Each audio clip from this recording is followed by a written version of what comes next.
ठीक है, अब हम लोग 2-3 मिनट बात करते हैं नैरो थेरेपेटिक इंडेक्स ड्रग्स की।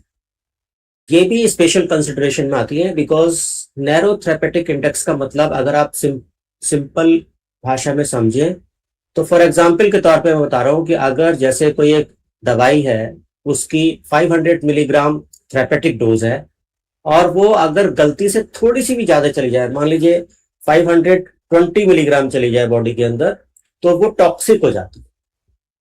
ठीक है, तो ऐसी दवाइयां जिनका जिस डोज पे वो काम करती हैं वो डोज और जिस डोज पे उनकी टॉक्सिसिटी होती है वो डोज, दोनों के बीच में बहुत कम अंतर होता है।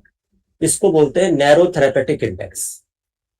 ठीक है, तो ऐसी दवाइयां से जरा सी भी अगर मिस्टेक हुई, तो अगर जरा सी भी डोज पेशेंट को ज्यादा चली गई तो वो जो नॉर्मल उसको काम करना था वो काम तो नहीं करेगी, बल्कि टॉक्सिक और हो जाएगी पेशेंट के लिए।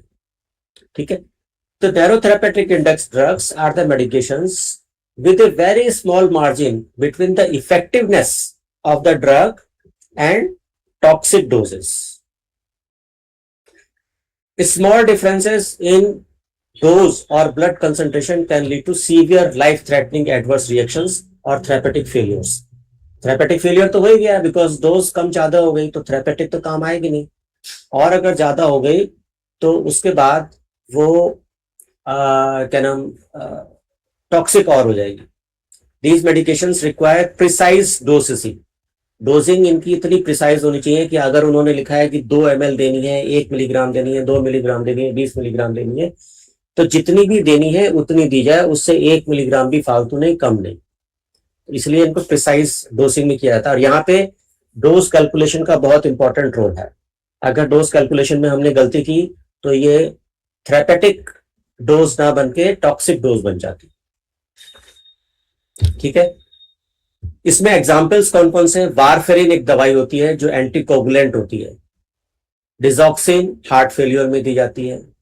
लिवोथोरक्सिन थायराइड के लिए दी जाती है। फेनिटोइन कार्बामाजिपिन एपिलेप्सी में दी जाती है। लिथियम ये सेंट्रल नर्वस सिस्टम पे एक्ट करने वाली दवाई है जो मूड स्टेबलाइजर होती है। टेक्रोलिमस ये इम्यूनोसप्रेसेंट है। ये सब दवाइयां जो है इनकी भी लिस्ट आप अपने नर्सिंग स्टेशन पे रख सकते हैं कि अगर ये दवाइयां किसी भी डॉक्टर ने प्रिस्क्राइब की है तो इसकी डोज कैलकुलेट करना बहुत जरूरी है, बिकॉज ये नैरो थेरेपेटिक इंडेक्स में आती है, और अगर जरा सा भी डोज ज्यादा हो जाए तो पेशेंट को टॉक्सिसिटी होने की पूरी चांसेस होते हैं।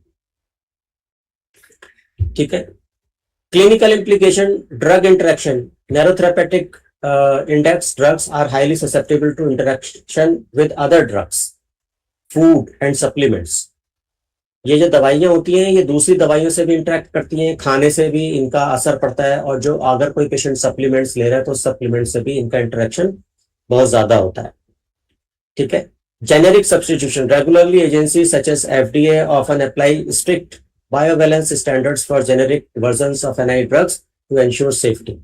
ठीक है, इनकी दवाइयों की जो लेबल्स हैं वो FDA से भी अप्रूव्ड होते हैं, और वैसे भी ये बोला गया कि इनकी बहुत सारे वर्जन्स ना मार्केट में है, जिससे कि कंफ्यूजन, डिस्पेंसिंग के टाइम कंफ्यूजन नहीं हो। Management requires patients education regarding the side effect, strict adherence to dosing schedule. ये मैं फिर बता रहा हूँ, डोज का इसमें बहुत इंपॉर्टेंट रोल है। And regular follow up.